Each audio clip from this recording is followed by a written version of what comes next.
C'est à l'initiative de la coordination UPS de la commune de Diourbel, dans le cadre de ces activités culturelles, que nous nous réunissons pour écouter une conférence de notre ami Cheikh Tidiane Sy,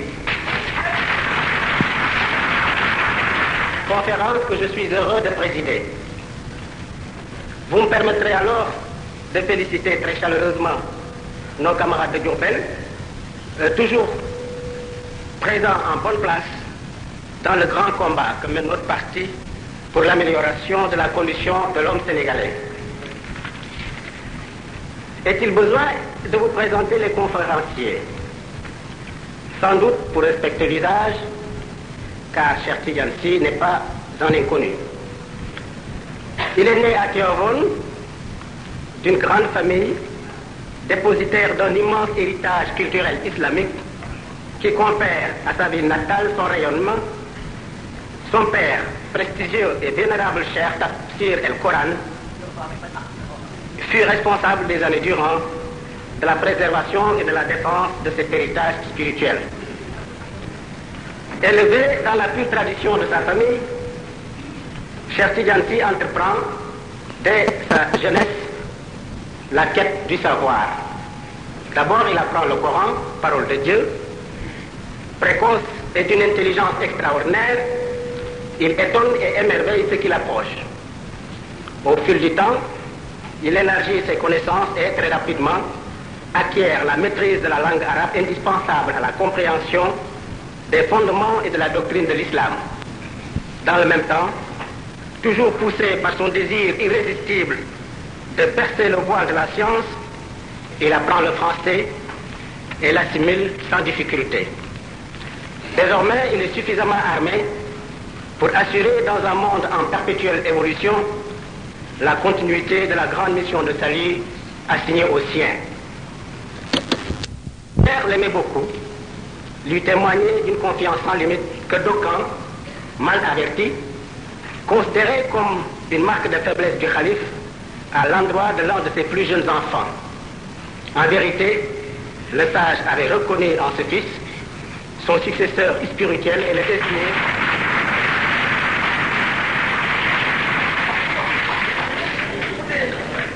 Le sage donc avait reconnu en ce fils son successeur spirituel et le désigné de cette façon à son entourage et à l'opinion publique. En 1945, Cheikh Tidiane, qui grâce à sa solide culture connaît l'histoire de l'humanité, largement informé sur les événements mondiaux de son époque, enthousiaste, généreux, et sans doute influencé comme tous les jeunes de sa génération par le vaste mouvement de libération nationale et d'émancipation qui secoue l'Afrique et l'Asie. La politique lui apparaît alors comme un moyen de participation à celui-ci. Il s'y lance en adhérant au BDS, auquel il apporte un soutien décisif. Son activité est débordante. Cependant, sa soif de liberté et de progrès ne sera pas étanchée par la réforme institutionnelle introduite par la loi cadre. Il crée alors son propre parti, le PSS, qui contribue largement à lever des consciences des masses avant de se fondre plus tard dans le grand mouvement d'unification des partis politiques sénégalais qui poursuit le même combat, celui-là même qui nous réunit aujourd'hui. Cheikh Tidiane Sy a été ambassadeur du Sénégal dans les pays arabes où il a dignement représenté notre pays. Il en est revenu chargé de savoir et d'expérience pour se remettre au service de la communauté musulmane et du peuple sénégalais. Sa conception du rôle social de l'islam élève aux dimensions de l'univers les relations de l'homme avec Dieu.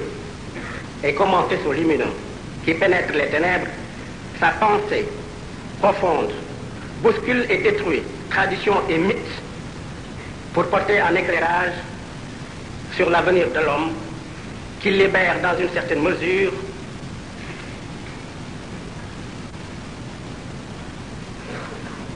le thème de la conférence qu'il se propose de nous développer, l'islam et le monde, est très certainement à cet égard assez édifiant. Mais pour ne point vous priver plus longtemps du plaisir d'écouter le conférencier, je lui cède le micro. Cheikh Tidiane Sy, vous avez la parole.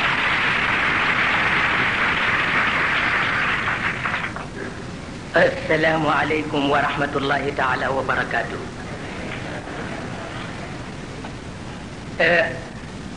Je me sens un peu gêné, un peu insuffisant même. Le grand mystique l'a dit, moi dont vous connaissez les infirmités.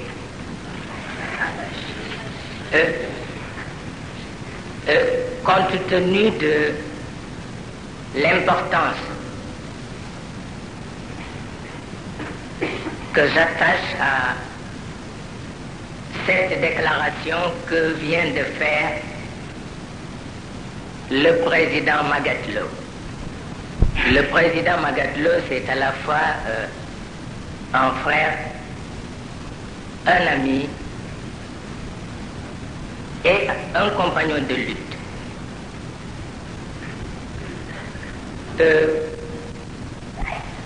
C'est peut-être par fausse modestie que j'ai toujours été contre tout ce qui est exigence protocolaire. Mais aujourd'hui, il s'agit d'autre chose. Il s'agit de sentiments de fraternité. Il s'agit de marques d'amitié. Je ne sais pas comment remercier le président Magatlo de ses bonnes paroles, de sa gentillesse. Je ne sais comment remercier les organisateurs, les responsables politiques, responsables gouvernementaux, les jeunes de toute vocation, les frères, les amis et principalement l'homme que nous avons ici à la tête de la région qui est un cousin et un ami, le gouverneur Ali Diouf.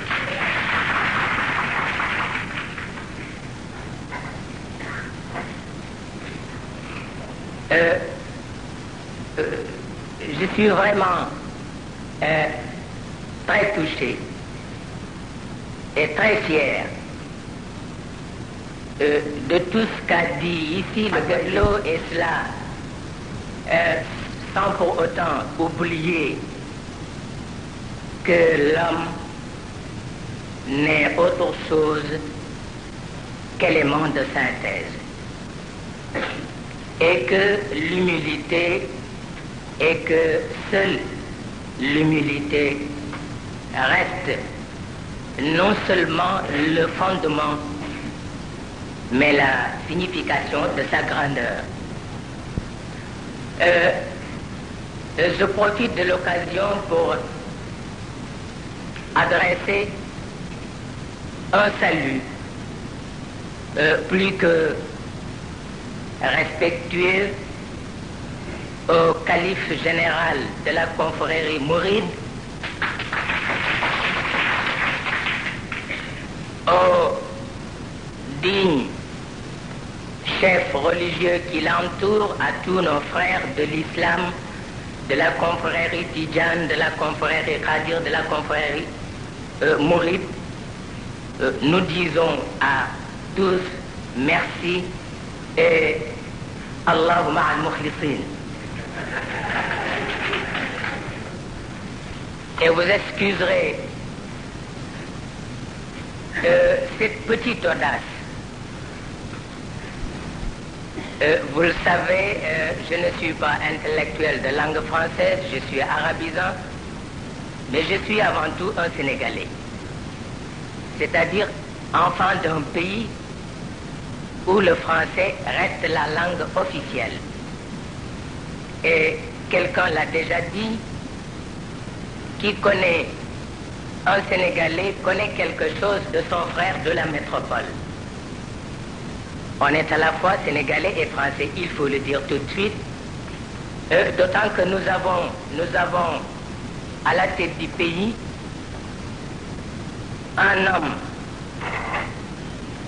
qui est à la fois chef politique, autorité spirituelle autorité spirituelle, parce que poète, parce que humaniste, parce que défenseur acharné des trois religions révélées.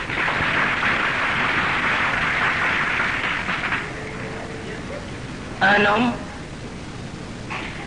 qui exige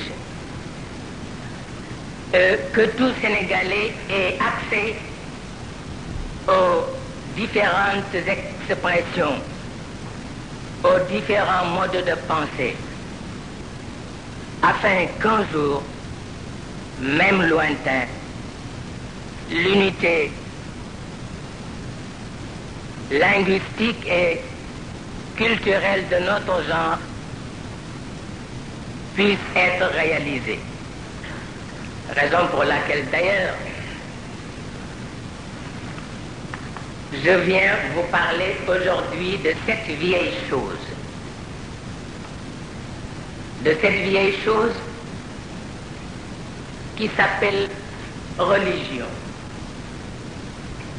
et qui, faute de souplesse d'après les uns ou d'interprétation objective d'après les autres, c'est presque la même chose. Cette vieille chose qui devient de plus en plus encombrante. Mais la religion, en tant que source de grâce, la religion en tant qu'attitude de la créature à l'égard de son créateur, attitude à la fois raisonnable et raisonnée, la religion en tant que comportement social, parce qu'elle est les trois à la fois, mériterait de notre part beaucoup plus d'attention. Malheureusement, il faut le dire tout de suite, les esprits butés voudraient en faire, les esprits butés, eux, voudraient en faire une question de fascination, une question de symbolisme aussi étourdissant qu'objectivement incompréhensible.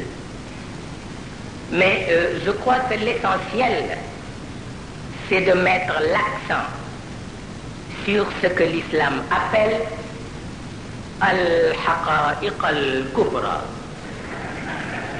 c'est-à-dire les grandes réalités, les réalités de tous les temps et de tous les siècles, et qui veulent que l'homme ait pour objectif principal la réalisation de l'unité profonde et organique de la création.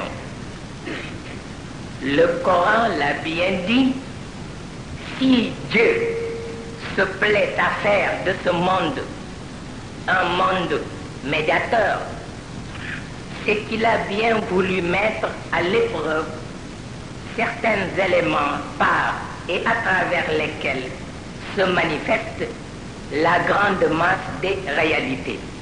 Il a créé la vie et la mort en vue de permettre à l'homme de se mesurer aux grands événements, de s'accorder de certaines situations, et cela pour la simple raison de mériter son nom, de justifier son appartenance à une espèce qui est vraiment chère à l'ensemble des autres espèces. C'est effectivement un moyen et une occasion pour ce Dieu tombé du ciel de redevenir ici-bas même le grand favori de la compétition interuniverselle. C'est là le sens que le Créateur accorde à la liberté. Et c'est là une manière qui lui est singulière de désigner un vicaire. Un sens et une manière qui ont pour point de référence la dignité de l'homme. Cette dignité qui d'ailleurs ne cesse de faire appel à toutes les dispositions physico-cérébrales afin que l'équilibre soit maintenu à tous les niveaux et dans tous les domaines.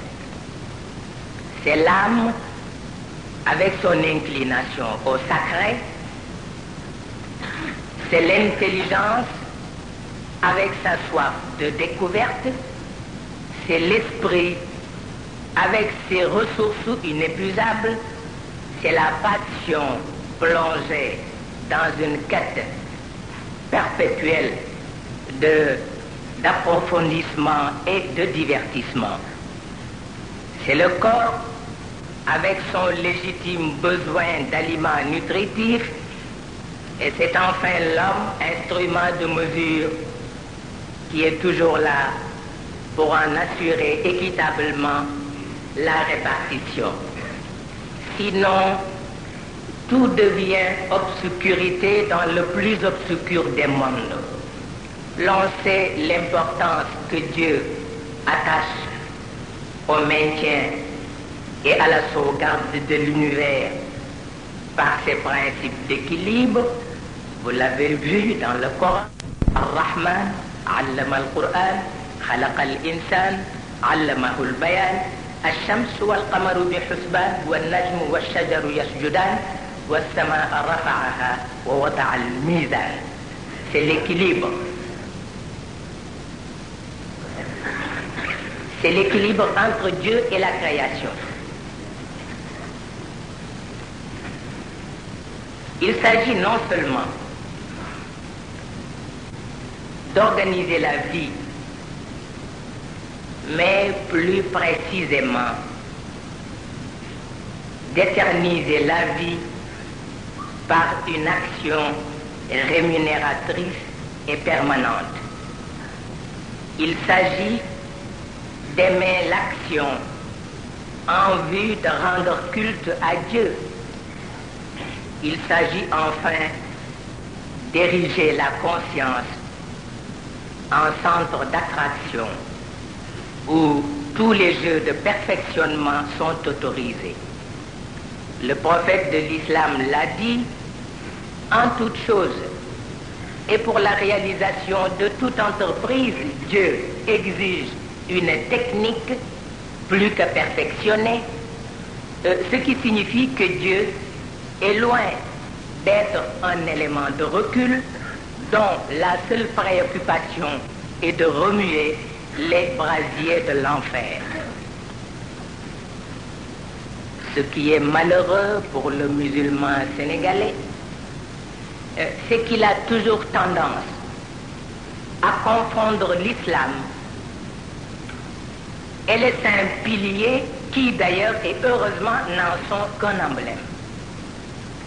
Mais si par exemple la prière cesse d'être sacralisation de nos actes quotidiens, malheur à ceux qui par ignorance en deviennent les victimes.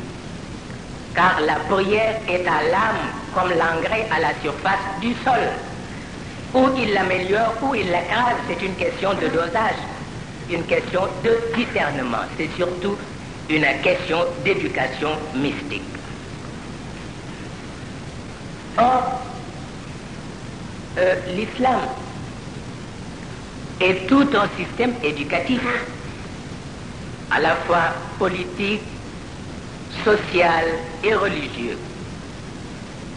L'islam peut être considéré comme une aventure passionnante, une aventure qui a pour point de départ le berceau et qui ne saurait prendre fin qu'avec les flancs inconsolables de la tombe.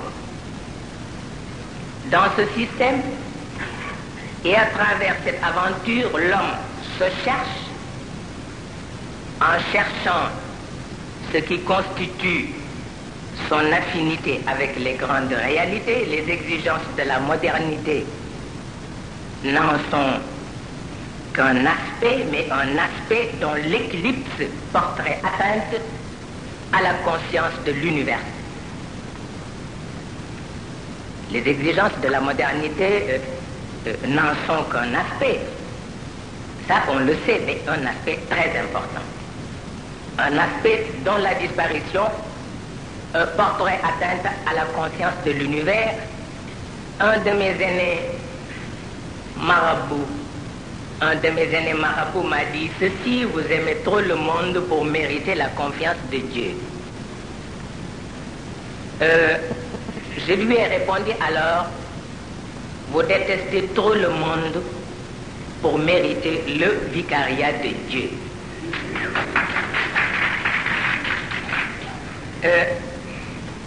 Cela signifie qu'il doit y avoir une troisième silhouette qui nous attend, l'un et l'autre, à la croisée des chemins.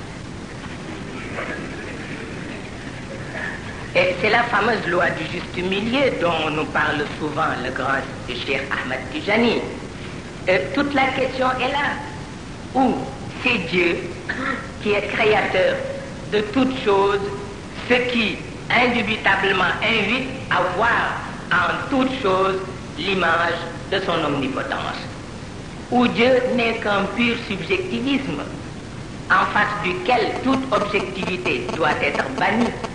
Nous demanderions alors aux marchands de divinité de cesser leur commerce. Ça, c'est normal. Un grand historien à qui on a posé cette question: qu'est-ce qui a provoqué la décadence de la civilisation musulmane? Vous voyez, la question est à la fois grave et importante. Et pourtant, sa réponse n'en est pas moins grave et importante parce que insignifiante.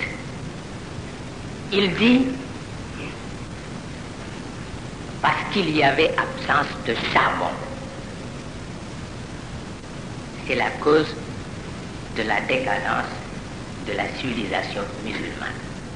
Parce qu'il y avait absence de charbon.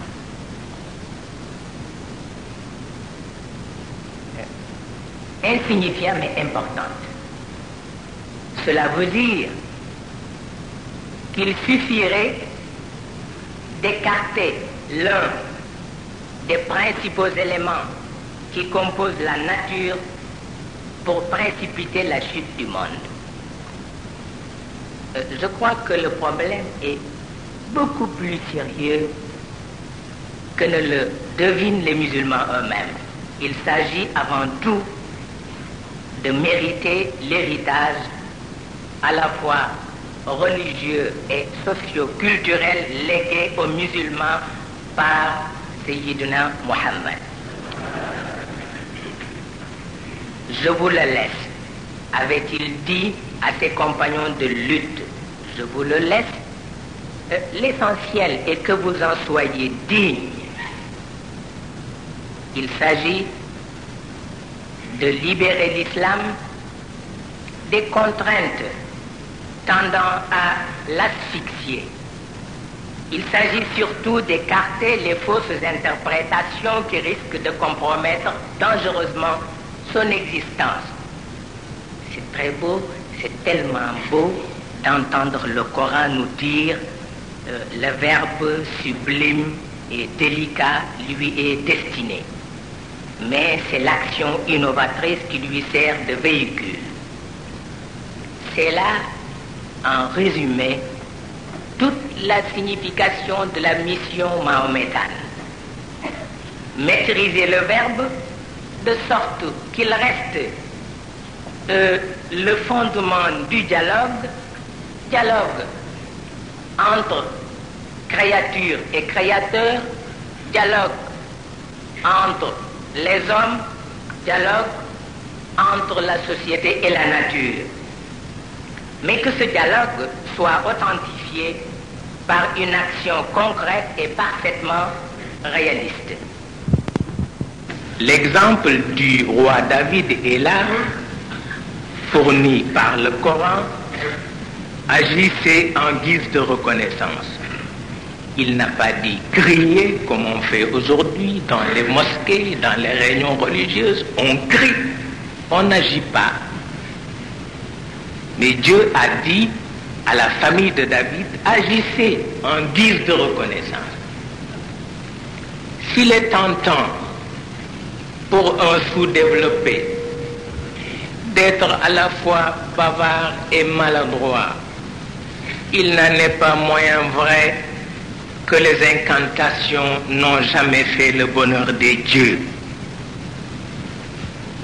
Le plus grand ennemi de l'homme, c'est l'ignorance. Bien sûr, ignorance n'est pas forcément absence de culture, mais les éléments d'une culture dont on ne se sert plus est aussi un signe inquiétant de l'ignorance. C'est le cas de certains traditionalistes qui ne comprennent pas encore qu'il est des notions dont la complexité invite perpétuellement à un réexamen profond des différentes situations. Les années passent, d'autres arrivent avec leur cortège de réalité. Mieux vaut rester sur ses gardes pour ne pas tomber dans le piège.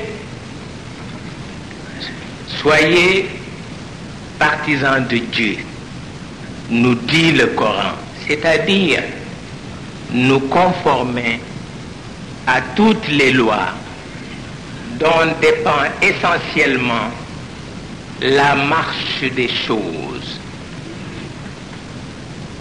Être trop juif, trop chrétien ou trop musulman, cela risque de nous basculer dans le vide du sectarisme.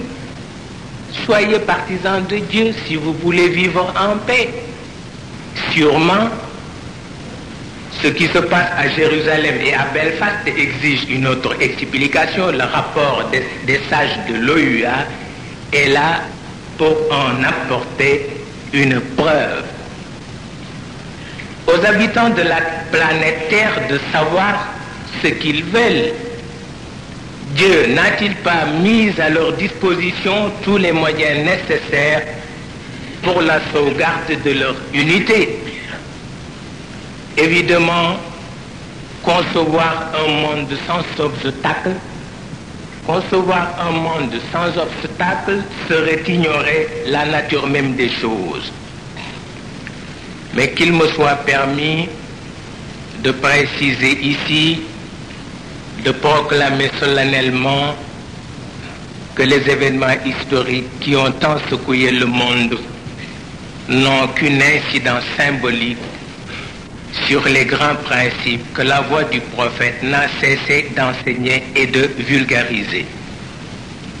Teilhard de Chardin, bien que considéré comme un lyrique par certains polémistes occidentaux, parce qu'ils sont des polémistes, n'en est pas moins un homme qui a toujours préconisé quelque chose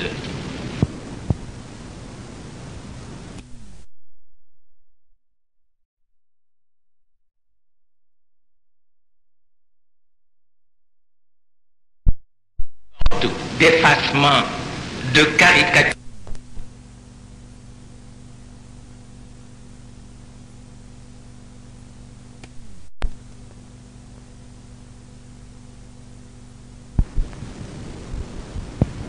Qui a toujours préconisé quelque chose qui serait de nature à subjectiver l'objectivité, à objectiver la subjectivité.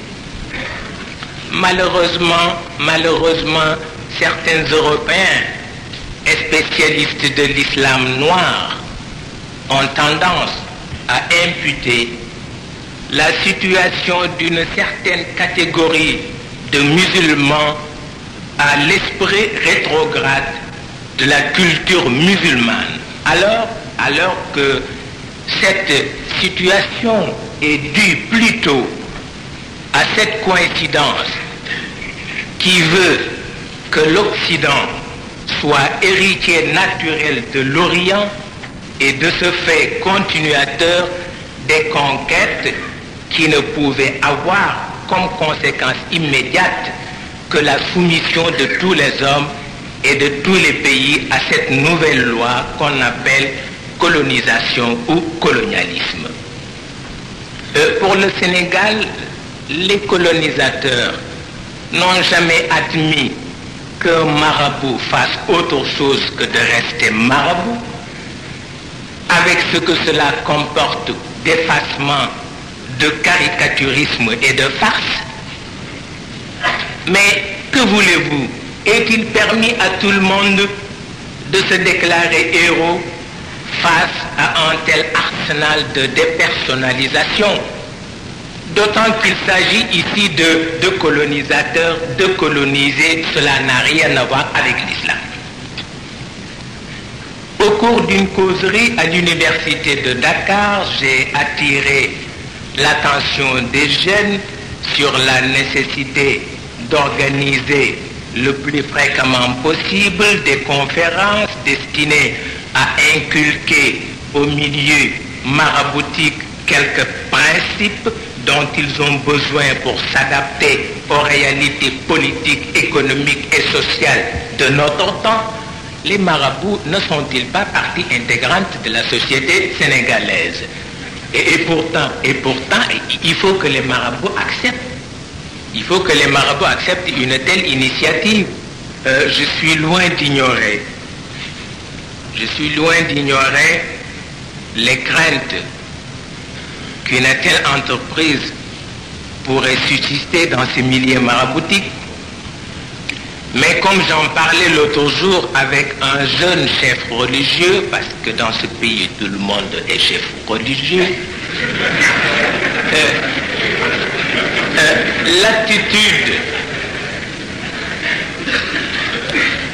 l'attitude de certaines jeunesses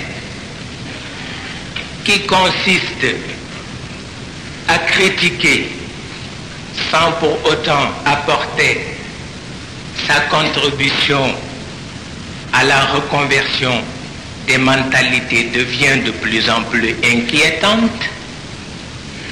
Un grand sociologue américain nous dit qu'il y a là une escroquerie morale, des gens qui parlent d'une société à laquelle ils n'adressent même pas la parole.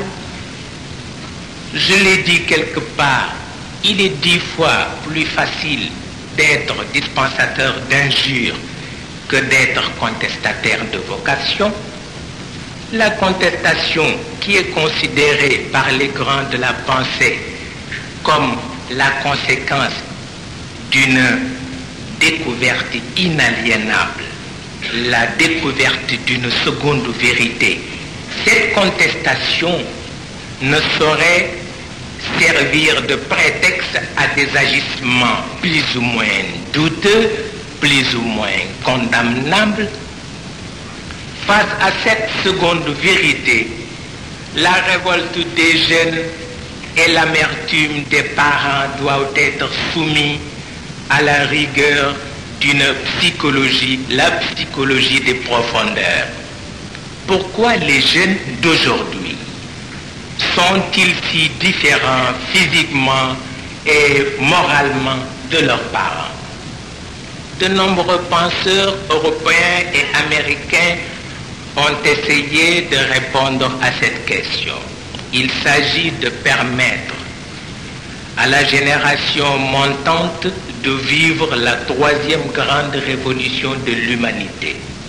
Après l'invention de l'imprimerie et la mise en application de l'alphabet, la découverte du cinéma, de la télévision et de tout ce qui a rapport à l'avènement de l'électronique ne peut que forger un type de jeune dont l'appartenance à notre espèce reste à définir.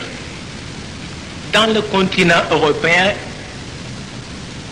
il y a actuellement une autre race, la race des jeunes. Mais les réalités biologiques de l'homme sont telles qu'avec l'âge, tous ces jeunes connaîtront un jour la même amertume. Ils se verront dans la contrainte de faire face à une autre révolte. quoi de plus tragique que de prendre conscience de la destinée du monde? Mais la voix de Dieu nous invite toujours à l'optimisme. Comme disait un grand poète français, la toile de Picasso se plaint des taches et de la saleté dont elle est constamment imbibée parce qu'elle ignore que sans cela, elle perd sa chance d'être un chef-d'œuvre.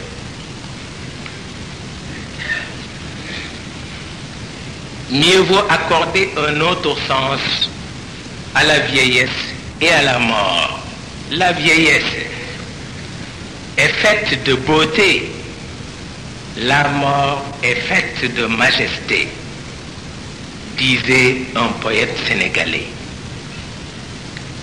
Ce qui est regrettable, je l'ai souvent répété, c'est que les admirateurs comme les détracteurs de l'islam n'arrivent plus à distinguer l'essentiel de l'accessoire. Ils font semblant d'ignorer l'esprit d'ouverture qui caractérise la doctrine mahométane. La littérature coranique n'a-t-elle pas permis aux musulmans de familiariser avec tous les grands systèmes, à la seule condition qu'un souffle de Dieu, qu'un souffle divin y soit maintenu. Le Coran l'a dit au prophète, lis au nom de Dieu. Lis au nom de Dieu. Iqra bismi rabbik. Lis au nom de Dieu, ce qui nous amène à déclarer avec force que le péché de la laïcité réside plus essentiellement dans sa position de neutralité. C'est pas un péché, ça, il faut le dire tout de suite, sinon je risque d'avoir tous les laïcs sur le dos. Le péché de la laïcité réside plus essentiellement dans sa position de neutralité, péché qui d'ailleurs est déjà atténué par l'affiliation de certains laïcs aux différentes confessions. Lis au nom de Dieu, cela signifie qu'il ne peut y avoir de grâce si dès le départ Dieu se voyait dans la lignée des infortunés. Mais ne l'oublions pas, la critique est aisée, une vérité absolue est loin d'être établie dans les systèmes en perspective. Un marabout est méprisable parce qu'il exploite honteusement ses talibés. Un politicien est ignoble parce qu'il profite de la disponibilité de ses électeurs pour se faire un nom. Un colonialiste est exécrable. L'intellectuel est mis à l'index du fait qu'il est conditionné par ceux-là même qui lui refusent son originalité. Le riche n'en est pas moins abominable parce que vivant dans un monde où seule l'usure impose sa loi, le mendiant se sent détesté parce que considéré comme un parasite. On pourrait en dire autant sur le compte de tout le monde.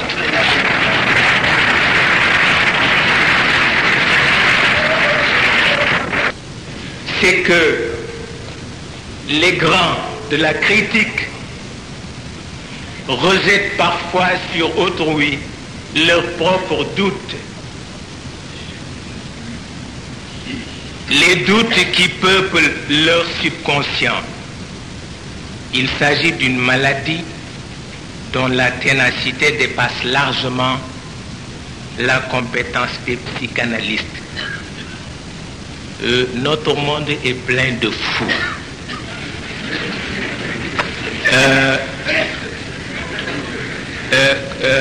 Khrouchtchev l'a dit un jour au président Nasser, c'est le président Nasser lui-même qui m'a raconté cette petite histoire. Khrouchtchev lui a dit « Toi et moi, on est des fous, mais c'est un secret d'État. » D'où la nécessité d'un enseignement hors série. Jacques Maritain l'a affirmé pour le compte de la chrétienté. Jacques Maritain nous dit il y a une inspiration d'ordre surnaturel à laquelle les dons du Saint-Esprit nous rendent dociles et qui présuppose la charité. Elle élève les âmes saintes au mode surhumain d'agir qui fait la vie mystique.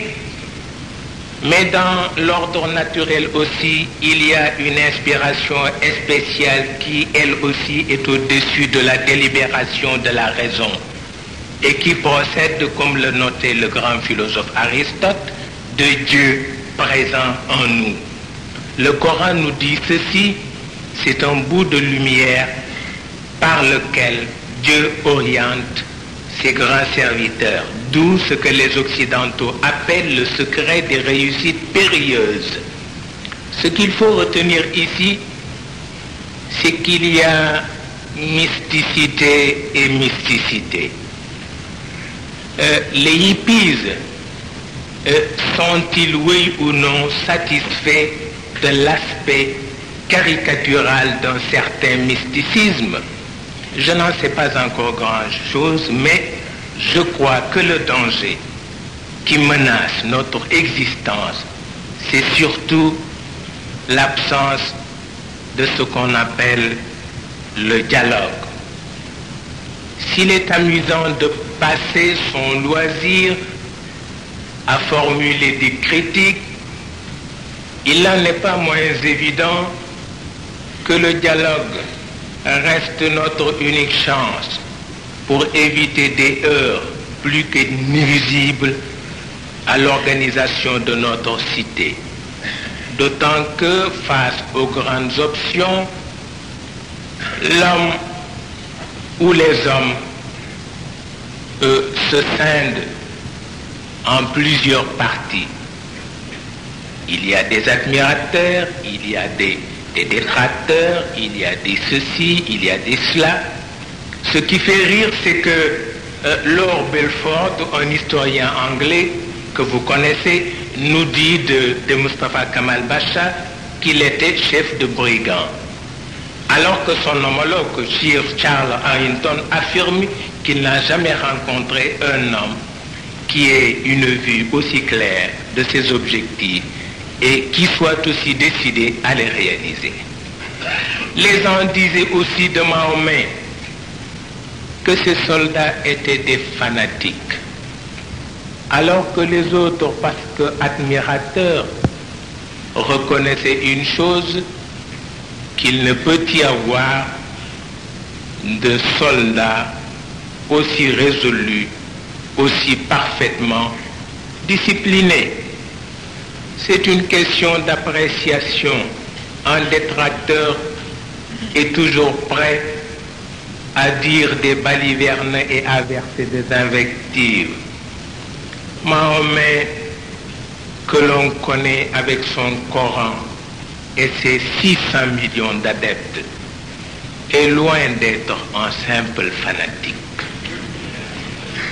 Le poète l'a dit, sa vie, son recueillement, ses blasphèmes héroïques contre les superstitions de son pays, son audace à affronter les fureurs des idolâtres, sa constance à les supporter 15 ans à la Mecque, son acceptation du rôle de scandale public et presque de victime parmi ses compatriotes, son éloignement, enfin, sa prédication incessante, ses guerres inégales, sa confiance dans les succès, sa sécurité surhumaine dans les revers, sa longanimité dans la victoire, son ambition toute d'idées,